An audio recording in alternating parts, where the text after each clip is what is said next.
Graças a Deus. Diga graças a Deus. Graças a Deus.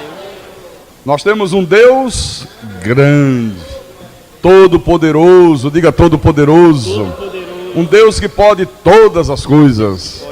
Nosso Deus não é um Deus de macumba, né? Não é um Deus de beber cachaça numa quenga de coco. O nosso Deus não é um ídolo feito de gesso, nem de madeira, nem de ouro, nem de prata, né?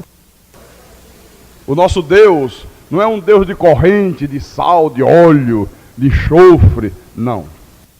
O nosso Deus é o Deus da Bíblia, o Deus de Abraão, o Deus de Isaac, o Deus de Jacó, o Deus santo, o Deus justo, o Deus de infinita bondade, o Deus de infinita misericórdia. Amém? Amém?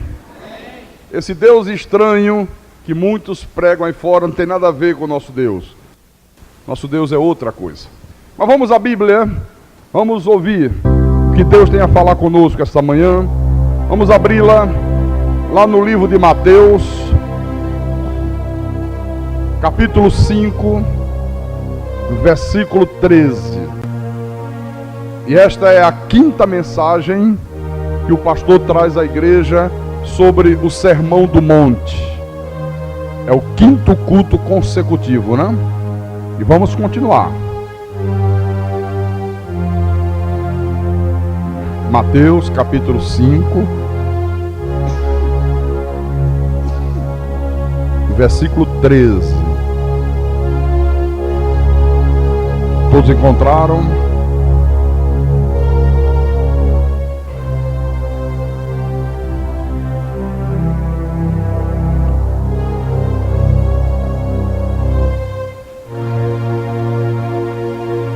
Então acompanhe a leitura do texto bíblico.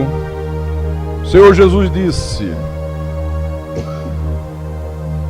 vós sois o sal da terra. Ora, se o sal vier a ser insípido, como lhe restaurar o sabor?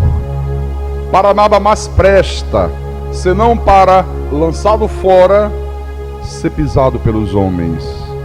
Então vamos orar ao nosso Deus, para que Ele nos dê discernimento, compreensão sobre esta palavra. Oremos ao Senhor Deus agora.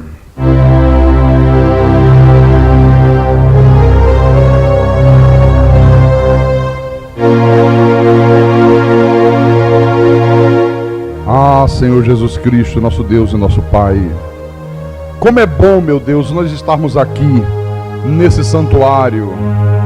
Como é bom louvar o Teu nome, adorar o Senhor, reconhecer a Tua grandeza, as Tuas virtudes, reconhecer que o Senhor é soberano, que o Senhor é o Deus todo-poderoso, o Deus forte, o Pai da eternidade, o Príncipe da paz, o Criador dos céus e da terra, o Deus que com a palavra do seu poder criou todas as coisas, e o Deus que governa todas as coisas criadas pela mesma palavra de poder.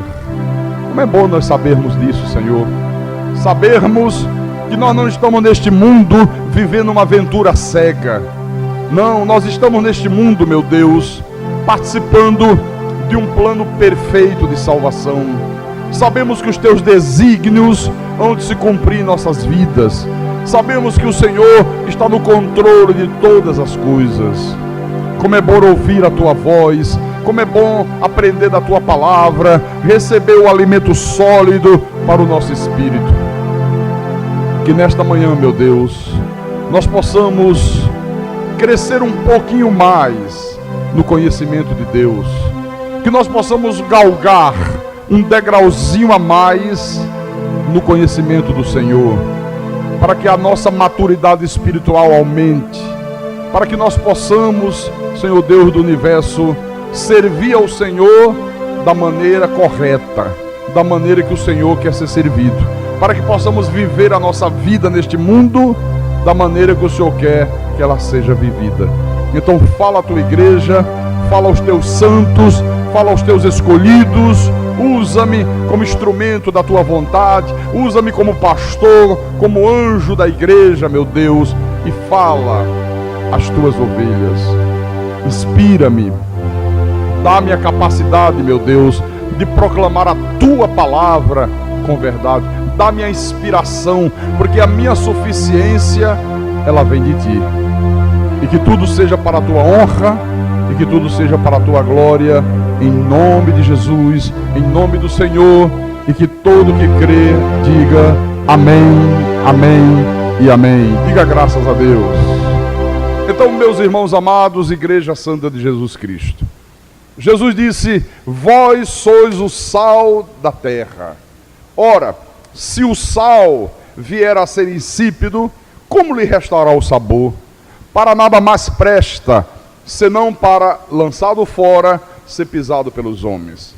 Olha, para que você possa entender bem esse ensinamento aqui de Jesus, a primeira coisa que tem que acontecer é você estar absolutamente consciente de que o cristão, o Filho de Deus, o crente em Jesus Cristo, ele não é uma pessoa que tenha que viver isolado do mundo. Esse é o primeiro ponto.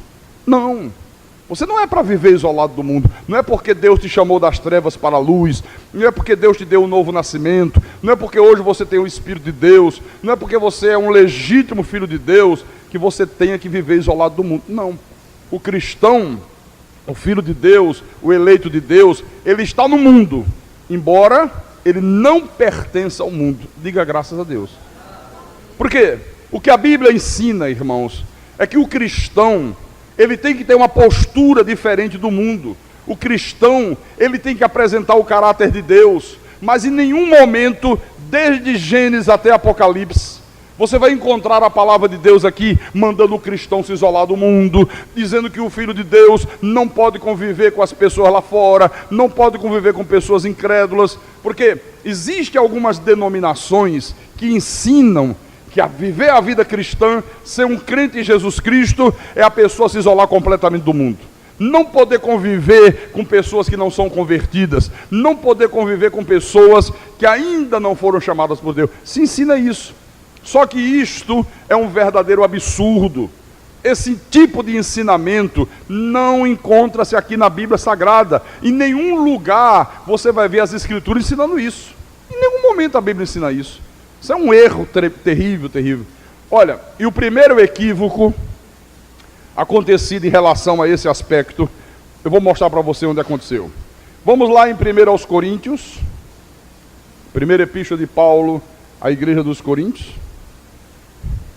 Foi aqui que esse erro, que muitas denominações incorrem hoje, ocorreu pela primeira vez. E Paulo mostrou o grande equívoco que eles estavam incorrendo. Então, 1 Coríntios, capítulo 5, versículo 9.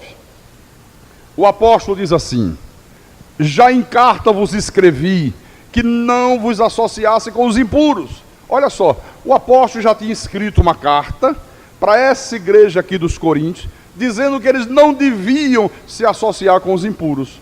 Só que aí, eles não compreenderam o espírito da coisa. Eles pensaram que não se associar com os impuros era se isolar do mundo, era não ter amizade com pessoas incrédulas, era não cumprimentar uma pessoa que não fosse da igreja, sabe? Essas coisas que nós vemos muitos fazerem hoje. Aí Paulo escreve a segunda carta e esclarece a questão. Aí ele diz no versículo 10: refiro-me com isto não propriamente aos impuros deste mundo, ou aos avarentos, ou roubadores, ou idólatras, pois neste caso teria de sair do mundo. É verdade. Se fosse em relação a esse mundo lá fora, aos desonestos, aos idólatras, aos avarentos, então, Paulo, se fosse assim, nós teríamos que sair do mundo, teríamos que morar na lua. Porque você convive com pessoas ímpias, com pessoas incrédulas, pessoas desonestas, pessoas macumbeiras, gente de tudo quanto é tipo de caráter no dia a dia da vida. Às vezes são vizinhos, às vezes são pessoas da própria parentela, no teu local de trabalho, na hora de lazer, em todos os lugares do mundo. Aí ele diz, versículo 11: mas agora vos escrevo que não vos associeis com alguém que, dizendo-se irmão, aí que está o X da questão, dizendo-se crente, dizendo-se nova criatura, for impuro, ou avarento, ou idólatra, ou maldizente, ou beberrão, ou roubador. Com esse tal, nem ainda comais, Paulo disse, olha, eu estou me referindo àqueles que se dizem irmão, àqueles que estão dentro da igreja, que têm Bíblia, que participam dos cultos, que ouvem a palavra, que ouvem as mensagens, que cantam para Deus, que louvam a Deus, e de repente você olha e é uma pessoa impura, às vezes uma pessoa avarenta, às vezes uma pessoa idólatra, às vezes um sujeito maldizente, fala da vida de um, fala da vida de outro, um fofoqueiro quanto mais, ou às vezes um beberrão, alguém ainda escravo do álcool, ou então um desonesto. Aí Paulo diz, com esse aí, nem ainda com mais. Ou seja, não tenha relacionamento com ele, nem um relacionamento social. Não sente com esta pessoa, nem para comer uma pizza na pizzaria da esquina. Olha como Deus é exigente, hein? Isso de fora não. Porque você vê que aqui no versículo 12 ele diz, pois com que direito haveria eu de julgar os de fora? Não julgai vós os de dentro? E o povo de Deus fala tanto disso, né? Não pode julgar, não pode julgar. Não pode julgar, por que não pode julgar? Não só pode, como deve. Quando Jesus condenou o julgamento, Jesus condenou o julgamento hipócrita, que era o que os fariseus faziam, né? Que apontavam o cisco no olho do irmão e não via uma trave que estava dentro dele mesmo. Sujeito cheio de erros, cheio de defeitos, e não enxergava. Mas se o outro ali cometesse uma falhazinha, eles já estavam prontos para julgar. Foi esse tipo de julgamento que Jesus condenou. Mas aqui disse, olha, nós devemos julgar os de dentro. Os de fora, ninguém pode julgar. Como é que você sabe que uma pessoa que está ali bebendo na esquina, a outra que está se prostituindo, a outra que é um idólatra, como é que você vai saber se essa pessoa é de Deus ou não? Enquanto a pessoa está morta em delitos e pecados, ela pratica todas essas coisas. Todos nós fomos ex alguma coisa muito ruim no passado. Todos nós, né? Mas hoje somos pessoas de Deus. Então ele disse, não, os de fora, né, Deus os julga. Agora os de dentro somos nós que julgamos. Expulsai, pois, dentre vós o malfeitor. Então, você vai ver que Jesus também ratifica isto no livro de João, Mateus, Marcos, Lucas e João, capítulo 17, na sua oração sacerdotal, o Senhor diz assim, se referindo aos discípulos, né? Não peço que os tires do mundo, e sim que os guarde do mal. Olha, a intenção de Deus, irmãos, não é que nós venhamos a formar guetos culturais, não é que nós venhamos a formar guetos religiosos. Nós não somos um gueto, não somos. Nós temos que conviver com a sociedade. A intenção de Deus não é essa. Eu não peço que o tires do mundo, e sim que os guarde do mal. Então, se o crente, se o cristão, se o filho de Deus tem que viver no mundo, ele tem que conviver com pessoas que ainda não foram regeneradas, ele tem que conviver com pessoas que ainda não foram chamadas por Deus, e ele tem que conviver com pessoas que são até semente da perdição, que são até filhos do diabo, que jamais vão se converter, mas nós temos que conviver com elas. Aliás, o próprio Jesus deu exemplo disso. Abra em Lucas, capítulo 5, versículo 27. Olha o exemplo que está aqui. Diz assim: passadas estas coisas, saindo, vi um publicano chamado Levi, assentado na coletoria, e disse-lhe: segue-me. Ele se levantou e, deixando tudo, o seguiu. Então lhe ofereceu Levi um grande banquete em sua casa, e numerosos publicanos e outros estavam com eles à mesa. Os fariseus e os seus escribas murmuravam contra os discípulos de Jesus, perguntando: por que comeis e bebeis com os publicanos e pecadores?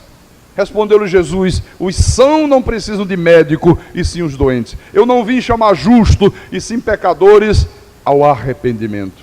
Olha, foi convidado por Levi, né? Ele lhe ofereceu um grande banquete, e veio muita gente, né, do seu círculo de amizade, gente que não tinha nada a ver com Deus. E Jesus não censurou, Jesus não disse: não, Levi, só pode ser eu, você e os 12 apóstolos. Não pode. Você não vai chamar gente que não faz parte do nosso ciclo de amizade. Não. Veio todo mundo. E ele participou. Você vê que os fariseus viram e foram lá contestar. Oh, por que vocês que são discípulos dele comem e bebem com os pecadores? Por que vocês convivem com essa gente aí? Olha, esses fariseus do tempo de Jesus existem nos dias de hoje, meus irmãos. Porque o farisaísmo é um espírito contrário a Deus, sabe? Que leva as pessoas a viver uma vida de hipocrisia, a viver uma vida de fingimento, a viver uma vida de uma pseudo-santidade que não possui e que gostam de criticar muitas outras pessoas. Bom, um pouquinho à frente, no capítulo 7, esse mesmo livro de Lucas, versículo 36 em diante, diz assim: convidou um dos fariseus para que fosse jantar com ele. Como é que pode? Era o grupo religioso que mais fez oposição a Jesus. Os fariseus foram as pessoas que mais perseguiram o cristianismo, que mais perseguiram o Senhor Jesus Cristo. Aí um dos fariseus convidou Jesus para jantar com ele. Jesus, entrando na casa do fariseu, tomou lugar à mesa. E eis que uma mulher da cidade, pecadora, sabendo que ele estava à mesa na casa do fariseu, levou um vaso de alabastro com unguento, com perfume, né? E estando por detrás aos seus pés, chorando, regavam com as suas lágrimas e os enxugava com os próprios cabelos. E beijava-lhe os pés e os ungia com unguento. Interessante esse quadro, né? O fariseu convidou. Senhor, quero te oferecer um jantar. Disse, perfeitamente. Vou, sem problema nenhum. Tá bom, então vamos lá. Foi lá jantar. Aí uma mulher da cidade, pecadora, provavelmente uma prostituta, provavelmente uma mulher de uma vida devassa, sabendo que Jesus estava nessa casa do fariseu, foi lá e levou um vaso de um perfume caríssimo, de unguento, e começou, né? Ficou por detrás de Jesus, e ela chorando, né? Aos pés do Senhor, regava aos pés do Senhor com lágrimas. A mulher chorava tanto que as lágrimas molhavam os pés de Jesus, e ela começou a enxugar os pés de Jesus com seus próprios cabelos, e beijava-lhe os pés, e os ungia com unguento. Olha, irmãos, quem é que levou essa mulher pecadora a tomar uma atitude dessa? Ninguém evangelizou essa mulher. Ela não ouviu nenhum programa de rádio, ela não fez nenhum curso de teologia, e de repente, lá está ela prostrada aos pés do Senhor. Quem é que fez isso aqui? O Espírito de Deus. Porque Deus é quem efetua o querer e o realizar. Era uma eleita de Deus, viu? Era uma eleita de Deus. Bom, versículo 39. Ao ver isto, o fariseu que o convidara disse consigo mesmo. Olha como é que são as coisas, né? E os fariseus são sempre assim. Via de regra, primeiro eles pensam as suas maldades, as suas coisas maliciosas. Depois eles falam. Então primeiro ele pensou consigo mesmo. Se este aí fora profeta... Primeiro, via Jesus como profeta, se bem que ele o era. Mas ele não conseguia ver Jesus como Deus eterno, como Deus Todo-Poderoso. E via Jesus como mais um profeta, como tantos outros que havia em Israel. Se este fora profeta, bem saberia quem e qual é a mulher que lhe tocou, porque é pecadora. Se esse fosse profeta, se esse fosse de Deus, certamente que ele saberia quem é essa mulher. Ele saberia que essa mulher aí é uma mulher de vida devassa, essa mulher é uma prostituta, essa mulher é uma pecadora, e como é que ele permite que essa mulher esteja sentada aos seus pés, molhando os seus pés com lágrima, enxugando, beijando os pés, ungindo com unguento? Aí vem o Senhor Deus que lê os nossos pensamentos, né? Versículo 40. Dirigiu-se Jesus ao fariseu e lhe disse: Simão, uma coisa eu tenho a dizer-te. Ele respondeu: dize-a, mestre. Certo credor tinha 2 devedores. Um lhe devia 500 denários e o outro 50. Não tendo nenhum dos dois com que pagar, perdoou-lhe a ambos. Qual deles, portanto, o amará mais? E o tal de Simão respondeu: suponho que aquele a quem mais perdoou. Replicou-lhe Jesus: julgaste bem, respondeste correto. E voltando para a mulher, disse a Simão: vês esta mulher? Você está vendo essa mulher aí? Eu entrei na tua casa, não me deste água para os pés. Esta, porém, regou os meus pés com lágrimas e os enxugou com seus cabelos. Não me deste ósculo. Ela, entretanto, desde que entrei, não cessa de me beijar os pés. Não me ungiste a cabeça com óleo, mas esta com bálsamo ungiu os meus pés. Por isso te digo, perdoado lhe são os seus muitos pecados, porque ela muito amou. Mas aquele a quem pouco se perdoa, pouco ama. Então disse a mulher: perdoados são os teus pecados. Os que estavam com ele à mesa começaram a dizer entre si: quem é este que até perdoa pecados? Mas Jesus disse à mulher: a tua fé te salvou, vai-te em paz. Que lição, hein?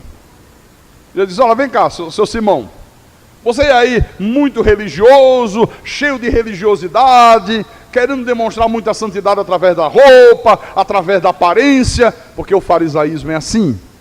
Ele procura mostrar santidade não pelas atitudes, mas pelo estereotipo, né? Pela roupa que veste. Ele disse: olha, eu entrei em tua casa, você nem água para eu lavar os pés você me deu. O que era uma atitude que as pessoas se faziam quando recebiam um visitante, né? As ruas, as estradas eram poeirentas, eram barrentas, então você andava por aqueles lugares e ficava com os pés todo vermelho de barro. Então quando você entrava na casa de alguém, a pessoa que recebia bem, com educação, dizia: ops, traz logo aí uma bacia d'água para lavar os pés. Lavava os pés, enxugava, para ficar uma coisa limpa, né? Ele disse: olha, você, com toda a tua religiosidade, você que procura demonstrar tanta santidade, tanta espiritualidade, nem educação você teve.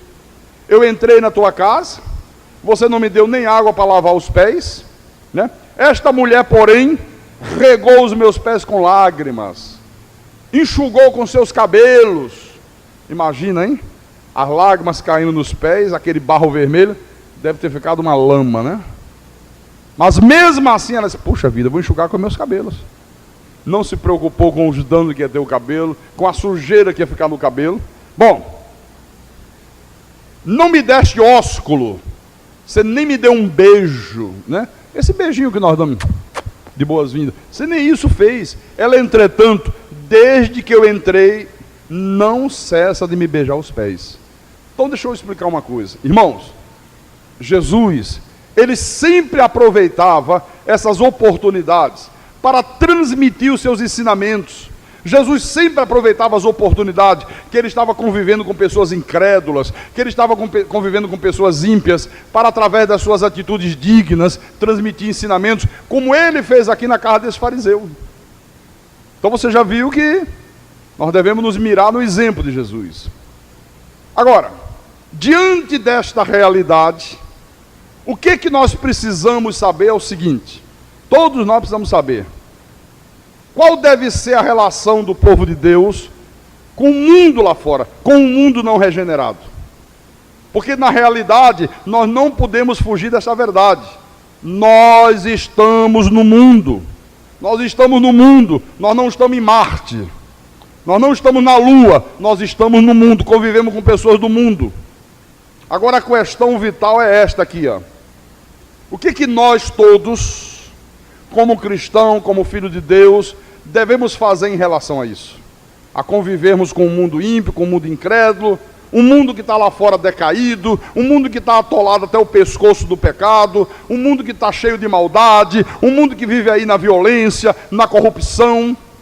Como é que nós devemos proceder em relação a esse mundo? Porque eu sempre digo o seguinte: eu vejo o mundo lá fora como uma coisa muito semelhante a uma comida sem sal.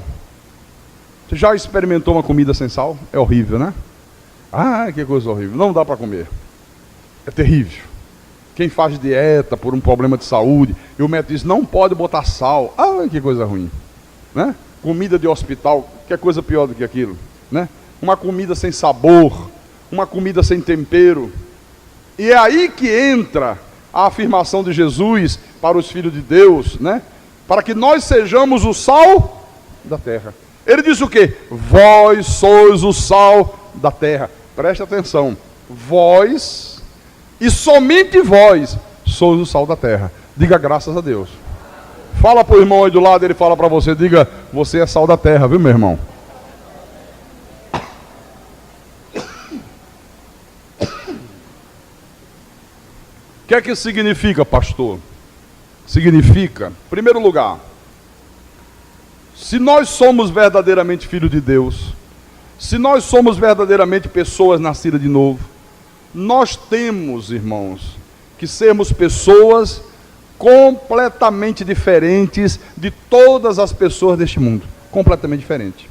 Por exemplo, irmão da Costa, diferente na maneira de falar. Temos que ser diferente. Deixa eu mostrar aqui em Efésios. Efésios capítulo 4. Versículo 29. Então ele diz assim: não saia da vossa boca nenhuma palavra torpe, e sim unicamente a que for boa para edificação, conforme a necessidade, e assim transmita graça aos que ouvem. Olha, ser diferente na maneira de falar, não é você ficar por aí com saudações religiosas para todo mundo. Paz do Senhor, irmão, e graça e paz. E não é ser diferente nesse aspecto. Olha, é que não pode sair da tua boca nenhuma palavra torpe, nenhuma palavra obscena, nenhuma palavra imoral, nenhuma palavra indecente, nenhum ensinamento falso. Então você tem que ser diferente. Nós vivemos num mundo onde as pessoas, de cada 10 palavras que elas falam, 11 é palavrão. O sujeito abre a boca, fala 10 palavras, 11 é palavrão, é pornografia, é indecência. É assim o mundo que nós temos vivido, ou não é? É. Então o cristão não pode ser igual. Tem que ser completamente diferente. No teu trabalho, no convívio com os teus vizinhos, as pessoas têm que olhar e dizer, puxa vida, eu nunca vi essa mulher dizer um palavrão. Eu nunca vi este homem abrir a boca e falar uma coisa indecente, imoral. Mesmo quando ele está com raiva, mesmo quando sucede alguma coisa ruim. Olha que coisa, hein? Tem alguma coisa estranha aí. Aí ele vai saber que o estranho é que você é um filho de Deus. Amém? Bom, diferente na maneira de pensar. Vamos lá em Filipenses, capítulo 4, versículo 8. Diz assim: finalmente, irmãos, tudo que é verdadeiro, tudo que é respeitável, tudo que é justo, tudo que é puro, tudo que é amável, tudo que é de boa fama, se alguma virtude há, e se algum louvor existe, seja isso que ocupe o vosso pensamento. E aí eu vou dizer uma coisa para você. Olha, irmãos, uma pessoa que se prostra diante de uma televisão para ficar assistindo novela, as novelas da Globo, as novelas da Record, novela do SBT, que é novela para tudo quanto é lugar. Uma pessoa que fica diante de uma televisão vendo, como é o nome daquele apresentador que fala muito palavrão? Hã? Como? Não ouvi. Ratinho. Era o nome do animal, né? Eu não sabia que era um animal tão pequenininho, mas tão indecente, né? O ratinho. Irmãos, uma pessoa dessa, você acha que ela está ocupando a sua mente, o seu pensamento, com coisa respeitável, com coisa justa, com coisas puras, com coisas amáveis, com coisas de boa fama, com coisa que tem alguma virtude? Claro e evidente que não. Olha, 99% dos autores de novelas são pessoas incrédulas, são pessoas que têm uma deformidade moral muito grande. E aí, eles aproveitam a novela para vomitar as suas deformidades dentro da casa de cada pessoa. O sujeito gosta de homossexualismo, ele dá maior vazão ao homossexualismo na novela. Ainda há pouco nós tivemos uma novela que eles queriam terminar a novela com 2 homens se beijando, não foi? Você está lembrado? Uma novela da Globo, não é? Foi. Aí fizeram uma pesquisa e como a maioria da sociedade disse, não aceitamos isso. Aí a Globo diz, opa, então vamos recuar. Aí só fingiram que ia se beijar, mas na hora do... Aí sai de cena. Mas iam botar o beijo mesmo, homem com homem. Né? Então, como uma pessoa de Deus não pode estar vendo essas coisas, irmãos. Ocupa o teu pensamento com coisas respeitáveis, coisas boas. Sabe? Tem tanta coisa boa para se ver. Sabe? É melhor assistir um bom filme, filme de qualidade. É melhor você assistir um documentário. Ah, não tem nada que preste na televisão, pastor, não tenho TV a cabo, só tem essas porcarias, assiste o telejornal. Chega a hora da novela, olha, vai ler a Bíblia, vai ler um bom livro, vai conversar coisas boas com as pessoas, você vai ter um lucro extraordinário. Então, diferente na maneira de pensar. Né? Porque você sabe que esses programas, eles são formadores de opinião. Fazem a cabeça da sociedade. O sujeito liga um programa, aí pega um formador de opinião, Chico Anísio, cearense, né? Aí vem o Chico Anísio dizer, eu já casei 10 vezes, e quero casar mais 10, até eu acertar com a mulher correta. Aí a pessoa que está em casa assistindo, Chico Anísio está dizendo que casou 10, então não tem problema nenhum casar 10, e diz que vai casar mais 10. Aí começa a querer fazer a mesma coisa. Bota a criança para ver a Xuxa, e a Xuxa está lá, porque o cara lá de cima é 10. O cara lá de cima dobre a língua para se dirigir a Deus. Que falta de respeito é esta? O cara lá de cima está falando com quem? Mas a criança que está assistindo começa a usar o mesmo linguajar. O cara lá de cima é legal, o cara lá de cima, né, é brother. Não? Bom, diferente nas atitudes. Olha o que Paulo disse aqui a Timóteo. Primeira epístola de Paulo a Timóteo, capítulo 4, versículo 12. Diz assim: ninguém despreze a tua mocidade. Pelo contrário, torna-te padrão dos fiéis, na palavra, no procedimento, no amor, na fé e na pureza. Então Timóteo era um jovem pastor de uma igreja em Éfeso, e a igreja estava rejeitando Timóteo. Não, ele é muito novo, um rapaz muito jovem, como é que pode ser o nosso pastor? Ele não tem maturidade, ele não tem isso, ele não tem aquilo. Aí Paulo diz, não, olha, que ninguém despreze a tua mocidade. Pelo contrário, ele estava dizendo para Timóteo, você vai vencer isto, tornando-se padrão dos fiéis. Você vai ser o padrão da igreja. Você vai ser padrão na palavra, padrão no procedimento, no amor, na fé e na pureza. Olha a responsabilidade do pastor.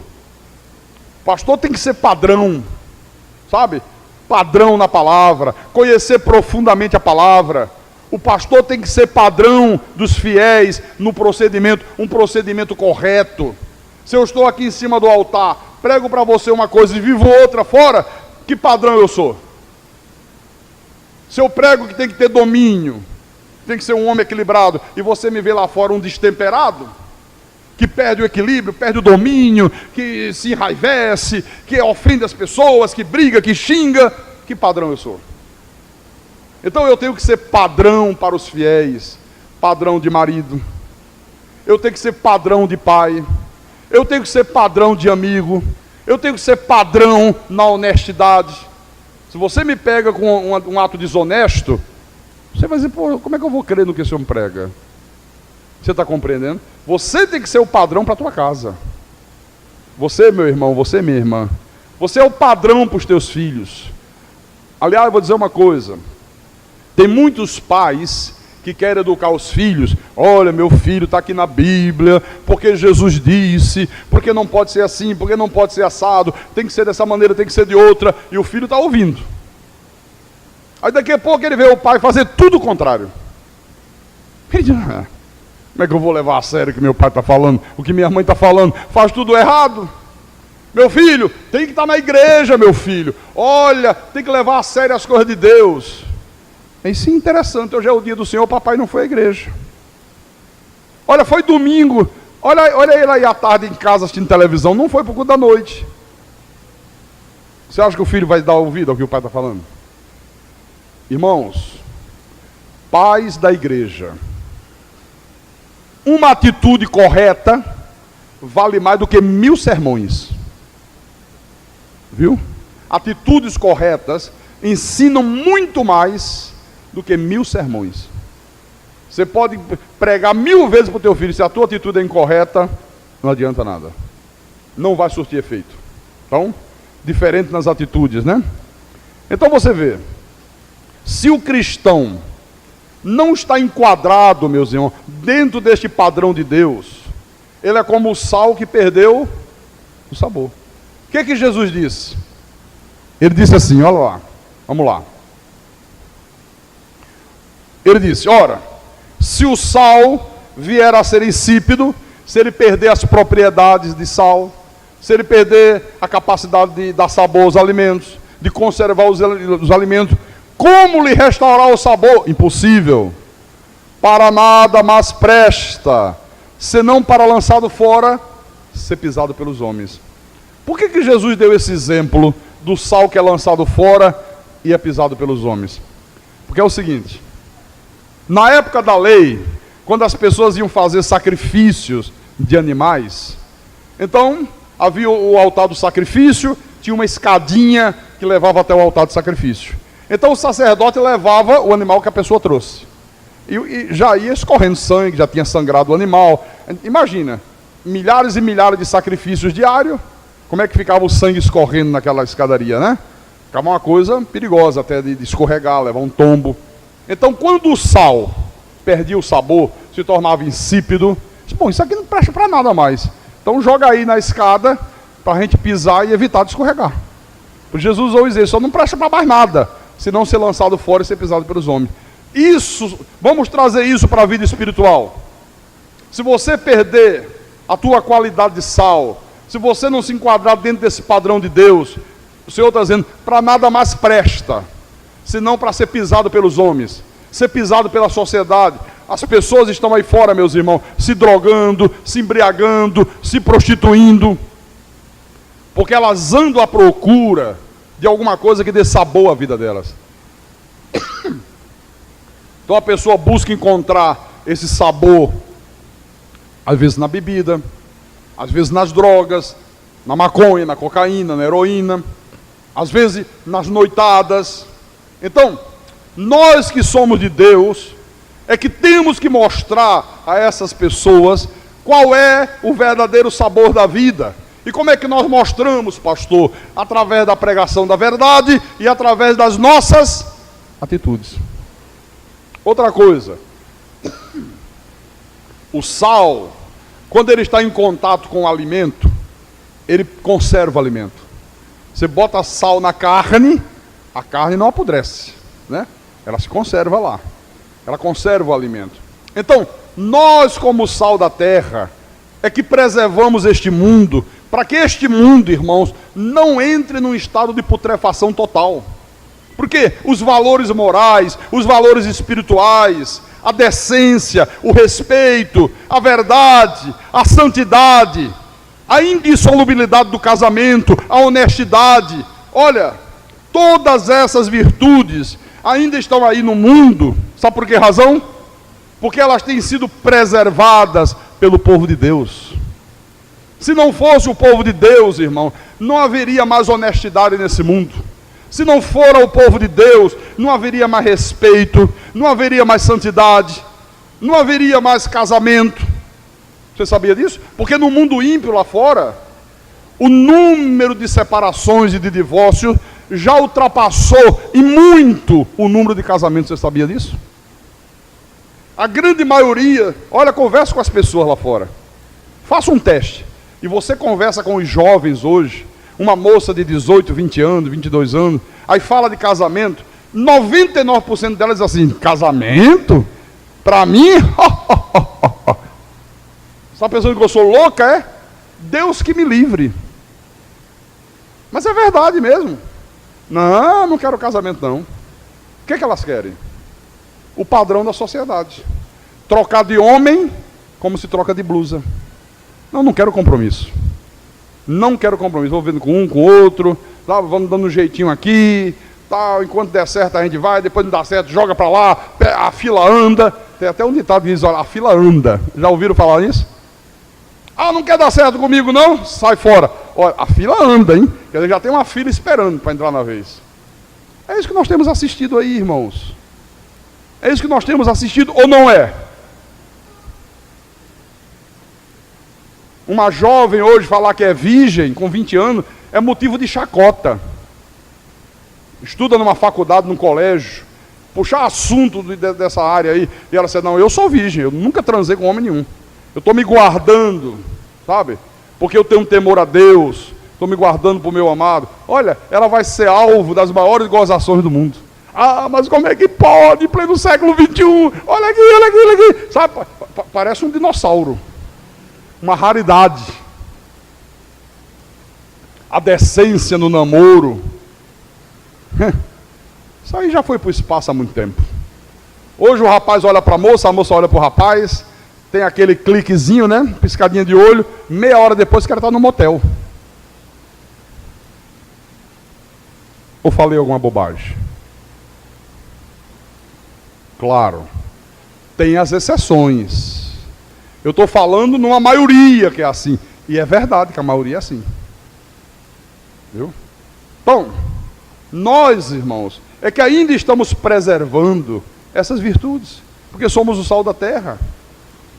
Essas virtudes ainda estão aí preservadas por causa do povo de Deus, irmão. Por causa dos eleitos de Deus. Porque se não fosse o povo de Deus, essa sociedade ímpia que nós vivemos, já teria lançado tudo isso na lata do lixo, sem dó e sem piedade. Ou não? Ou será que não tinha? Tinha. Sem dúvida nenhuma que tinha. Lá na América, em alguns países do primeiro mundo, hoje quando uma moça quer se casar com um rapaz com uma moça, chega diante do sacerdote, e ele diz, estão casados até que o amor acabe. Não é mais até que a morte os separe, não, até que o amor acabe. Se daqui a 6 meses acabar, acaba de novo. Já não se compra alianças, se alugam alianças. Você sabia disso? Existe país que não se compra mais aliança, se aluga. Por que se aluga? Porque a pessoa diz, vai durar pouco tempo, para que eu vou gastar dinheiro? Que barbaridade, que absurdo. Agora, há uma outra coisa, que é um grande equívoco, que muitos têm incorrido ao longo dos séculos, irmão, que é imaginar que ser sal da terra é a igreja se pronunciar sobre a política, sobre a economia, é a igreja se pronunciar sobre as desigualdades sociais, sobre o terrorismo. Por isso que você vê que hoje muitas igrejas estão fazendo isso. Há muitas igrejas que fazem pronunciamento contra a política econômica, contra o terrorismo, fazem pronunciamento contra a pobreza, contra as desigualdades sociais. E por que elas fazem isto? Elas imaginam que estão sendo o sal da terra. O problema, sabe qual é? É que nós não encontramos aqui na Bíblia esse tipo de ensinamento. Não está aqui na Bíblia. Olha, você não vê, por exemplo, o apóstolo São Paulo, ou qualquer dos outros apóstolos, se pronunciando sobre governos, se pronunciando sobre economia, mandando sugestões ao governo de Roma. Você vê isso aqui na Bíblia? Você não vê isso aqui na Bíblia. Olha, essas coisas, meus irmãos, jamais foram praticadas pela igreja. A igreja como instituição divina, ela não tem como suas atribuições ficar intervindo em questões econômicas, em questões sociais. Ela não tem que ficar assim, intervindo nessas coisas. A igreja como igreja, ela tem como função primária evangelizar, pregar o evangelho, proclamar ao povo o reino de Deus. Você como cristão, eu como cristão, como indivíduos, como cidadão que somos, nós devemos se interessar por essas questões? Devemos. Mas a igreja como igreja, não. A tarefa primária da igreja consiste em evangelizar, consiste em proclamar o evangelho da graça de Deus. A preocupação da igreja tem que ser de proclamar este evangelho de graça. Essa é a função da igreja.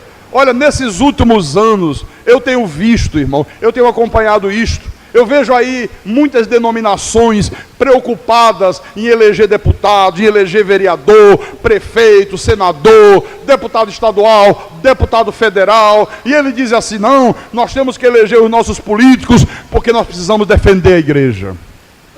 Quem defende a igreja é o Espírito de Deus, irmão. Não precisa de político para defender nada. Já existe em Brasília a chamada bancada evangélica, quase toda ela envolvida nessa roubalheira que está aí. Tudo gente que saiu das igrejas. Bancada evangélica, olha que nome bonito, né? Tudo roubando, né? Tudo roubando. Então, a verdade é que nesses últimos 50 anos, a igreja, ela tem dedicado uma atenção muito direta a essas questões políticas, tem mesmo, a essas questões sociais. Agora,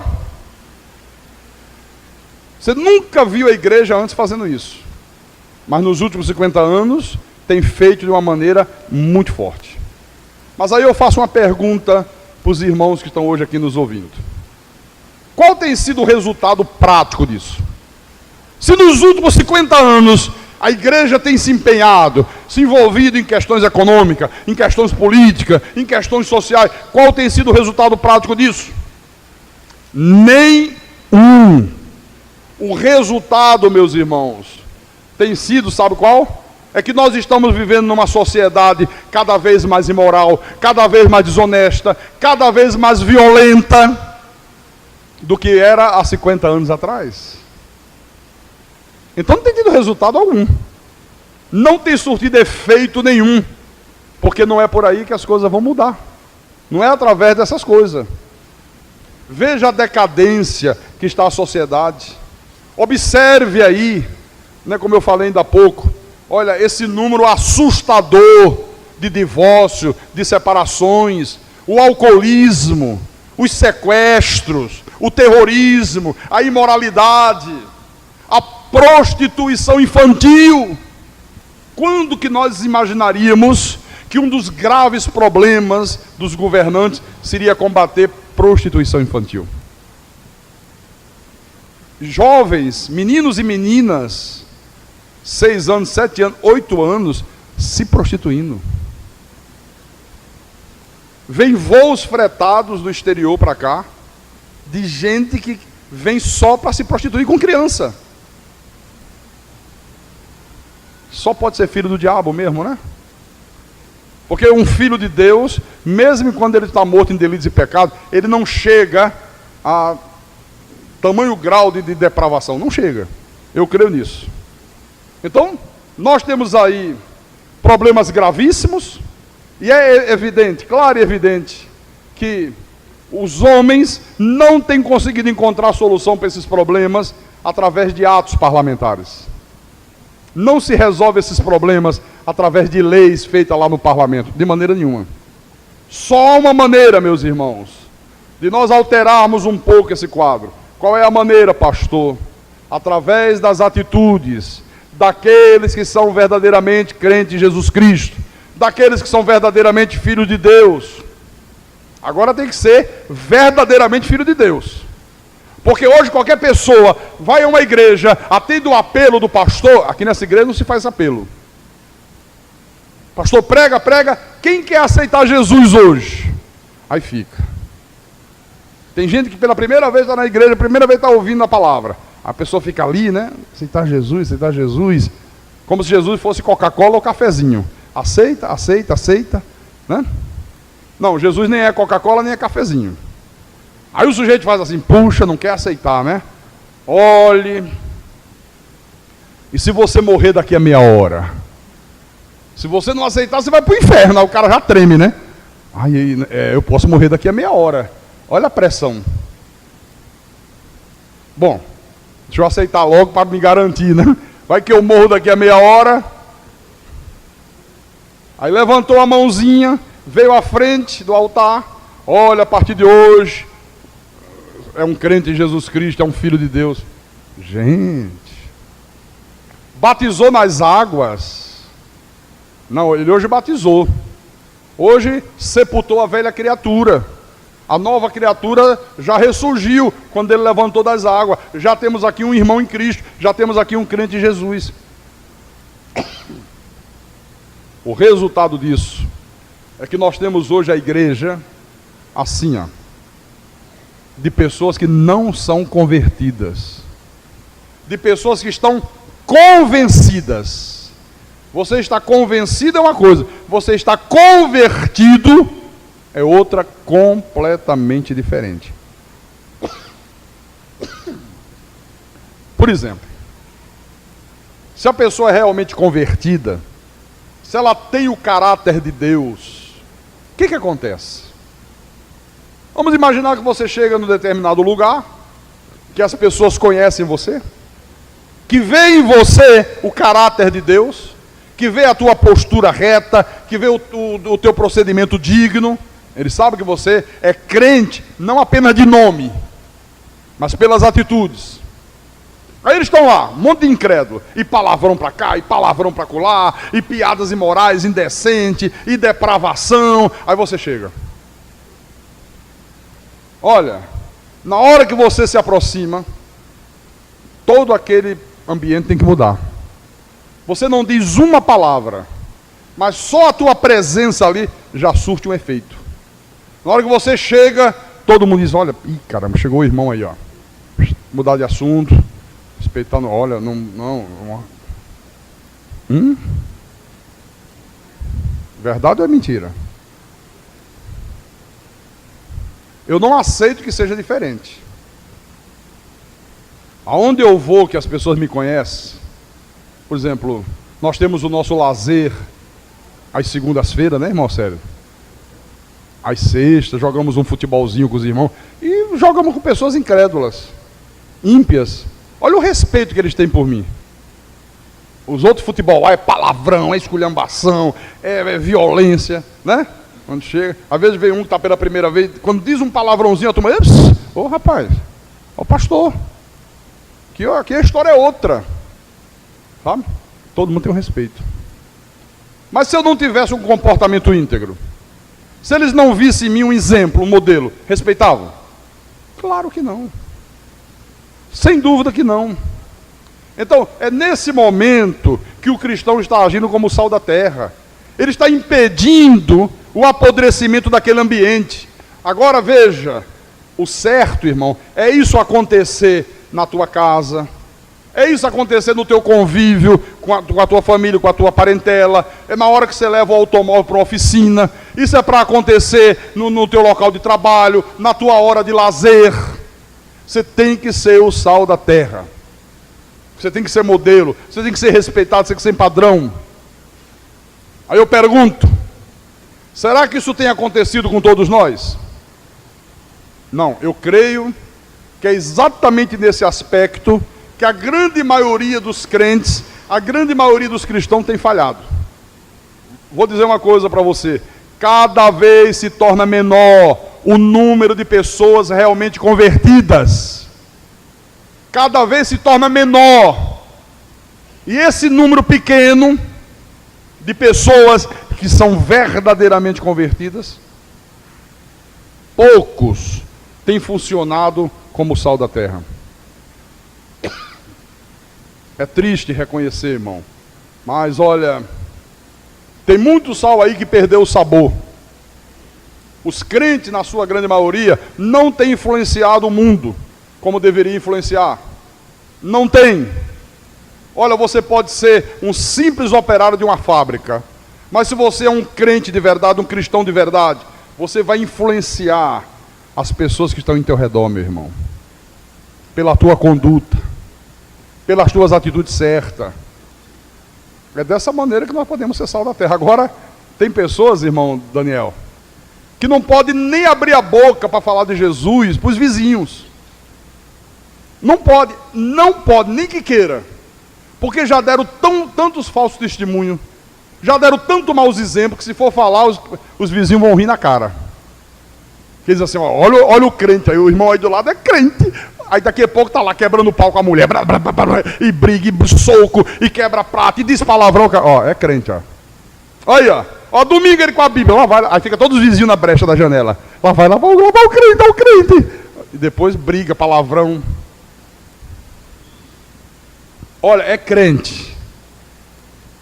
Está passando cheque sem fundo. Compra e não paga. Há muitos anos atrás, aproximadamente uns 9 anos atrás, no início da graça de Deus, do Evangelho da Graça.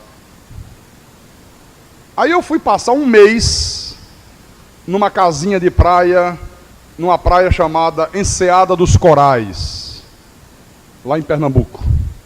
E eu fui obrigado a passar um mês lá, né?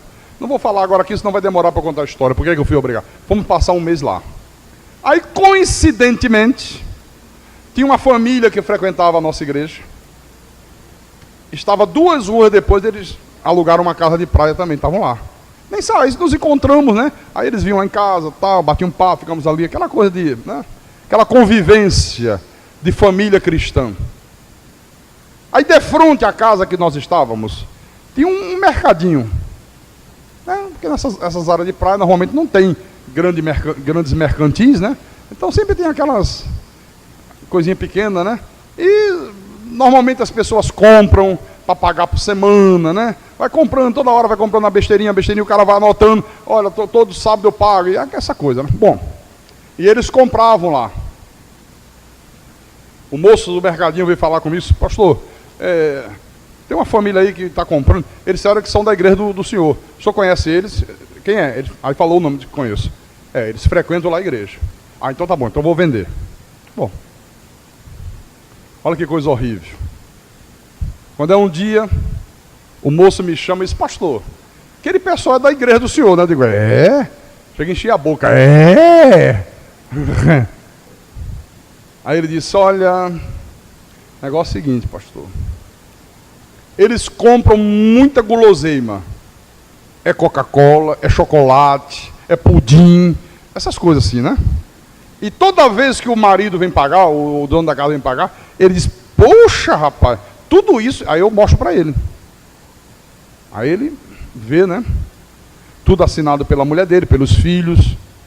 Aí disse, mas rapaz, o pessoal fica comprando, é chocolate, é sorvete, é o dia todo, é de manhã, é de tarde, de noite. Quando chega no sábado, coitado do homem, dá o dinheiro todo embora. Aí tudo isso. Pastor, sabe o que aconteceu? Ele deve ter repreendido em casa todo mundo, né? Aí a mulher dele agora vem e diz assim, seu Terto, me dê aí 6 Coca-Cola, 200 chocolate, 40 pudins, mas bote aí manteiga, arroz, feijão, no mesmo valor, para ludibriar o marido. Aí ele disse, pastor, são crente? Ai, que vergonha. Eu queria cavar um buraco e desaparecer. Aí eu disse, espera aí, deixa eu explicar uma coisa para você. Quando você pergunta, são da sua igreja, eu estou dizendo que eles frequentam a igreja. Porque a igreja tem as portas abertas, entra todo mundo. Eles vão lá, eles assistem cultos lá. Agora, se você me perguntar, são crentes? Aí é outra história. Aí é outra pergunta. E quantos, meu irmão, que fazem a mesma coisa? E sabe qual foi o resultado? Eles acabaram as férias. O último pagamento que eles fizeram, deram um cheque.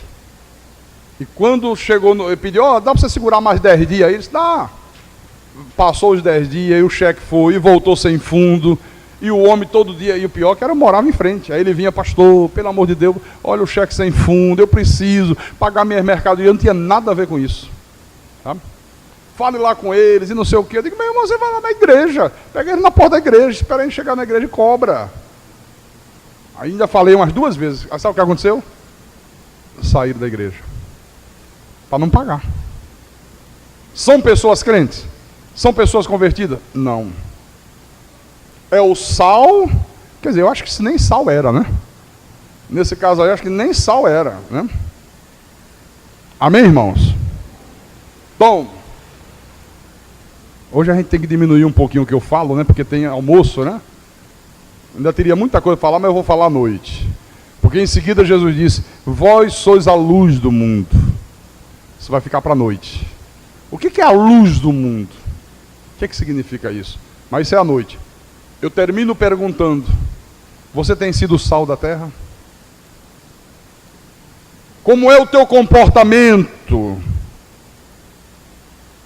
em relação aos teus vizinhos? Os teus vizinhos olham para vocês: poxa, está aí um homem de Deus, está aí uma mulher de Deus, olha que exemplo, olha como educa os filhos, olha como ele trata a esposa, né, com amor, com carinho, com respeito. Coisa horrível, né? A mulher ligou para mim e disse: pastor, meu marido, pastor, eu não sei mais o que é que eu faço, pastor, olha, parece um cavalo batizado, pastor, me trata mal, me xinga, sabe, eu peço dinheiro a ele, às vezes, para ir no salão de beleza, ajeitar minhas unhas. Ele diz: para que dinheiro, para gastar dinheiro com fazer unha? Rói com os dentes. Rói com os dentes, ó. Para que gastar dinheiro para roer com os dentes, né? Pastor, o homem é uma fera, diz palavrão. Eu digo: calma, irmã. Eu digo: calma, irmã. Olha, ele faz tudo isso, mas pode ser um eleito de Deus. É que Deus ainda não chamou. Não chamou? Pastor, ele está dentro da igreja há 30 anos. 30 anos dentro da igreja. Só para terminar. Isso é um recado para alguém que eu estou mandando agora. Eu não costumo mandar recado, mas eu estou mandando agora. O mês passado, alguém foi ao meu gabinete e disse: pastor, estou escandalizada. Na hora do louvor, aqui na igreja, na hora do louvor, já estava sendo feito o louvor, o senhor subiu, e na hora que o senhor subiu, tinha um indivíduo aqui me dando uma cantada. Digo: aqui na igreja, aqui na igreja. Eu conversei com a pessoa, falei que eu estava passando problema, dificuldade, achando que era um irmão em Cristo. E ele disse: marque uma hora aí para você vir aqui no centro que eu vou te ajudar a tua vida. Vou resolver a tua vida. Agora eu quero que você faça isso, isso e isso. Na hora do louvor aqui na igreja.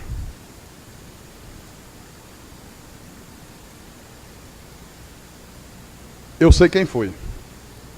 Tá? Isso é uma oportunidade para se consertar com Deus, viu? Isto é uma oportunidade que Deus está dando para se consertar e nunca mais, nem pensar em fazer a mesma coisa. Nem pensar, quanto mais fazer. Viu? Nem chamei para conversar comigo. Já passaram-se um mês. Eu gosto de falar as coisas na hora que Deus me inquieta para falar. Esse é o momento. Eu acho que essa maneira boa.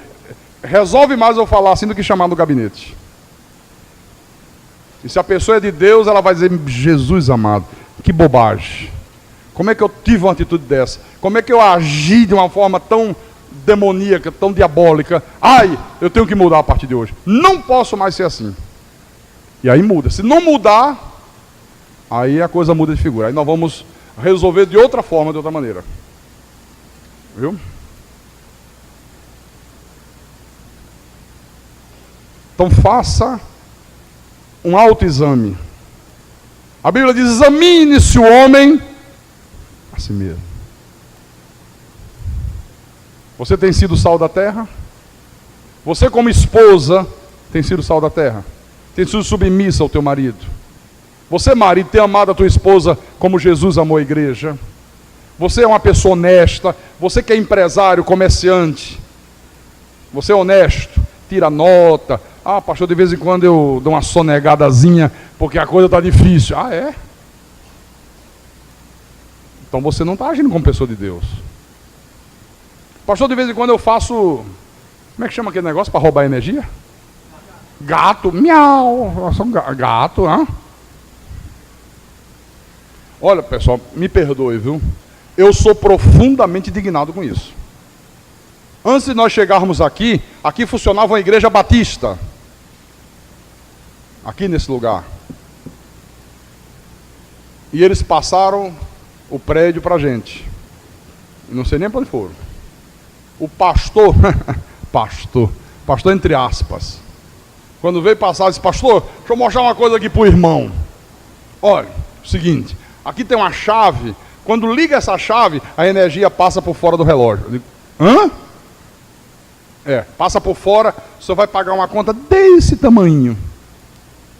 Eu olhando para a cara dele assim, pasmo, eu fiquei em estado de choque, um pastor? Agora venha cá, aqui na calçada de frente, socava tantos palmos da torneira, não sei de quê, aí tem uma outra torneira. Aí o senhor fala o seguinte, 15 dias o senhor abre, a água passa de reto. 15 dias o senhor fecha, aí conta, só paga a metade da conta. Eu digo, como é que é a história, rapaz? Olha, você manda tirar os dois agora. Hã? Os dois, meu irmão. Dê-lhe uma lição de moral. Você está ficando doido, você é louco com uma atitude dessa? Aí ele mandou tirar o miau. De água, como é que chama? É também gato, é? É muito gato, meu irmão. Não, uma pessoa de Deus não pode ser assim. Quem é de Deus é íntegro. Quem é de Deus tem comportamento sério. Sabe? Porque você tem que glorificar o nome de Jesus. Deus tem que ser glorificado através da tua vida, através da minha vida, meu irmão. E eu termino dizendo, quem tem ouvidos, ouça o que o Espírito falou à igreja nesta manhã, em nome de Jesus e para a glória do Deus Todo-Poderoso. Aleluia. Louvado seja o nome de Jesus Cristo. Aleluia. Vamos ficar de pé. Vamos fazer uma reflexão. É momento de reflexão sobre a palavra que nós ouvimos. Fecha os teus olhos. Curva a tua cabeça. Em reverência ao Senhor. Em reverência a Deus. Em nome de Jesus Cristo. Aleluia, meu Deus. Tudo que eu quero está em ti, toda a minha vida eu te entrego, pois não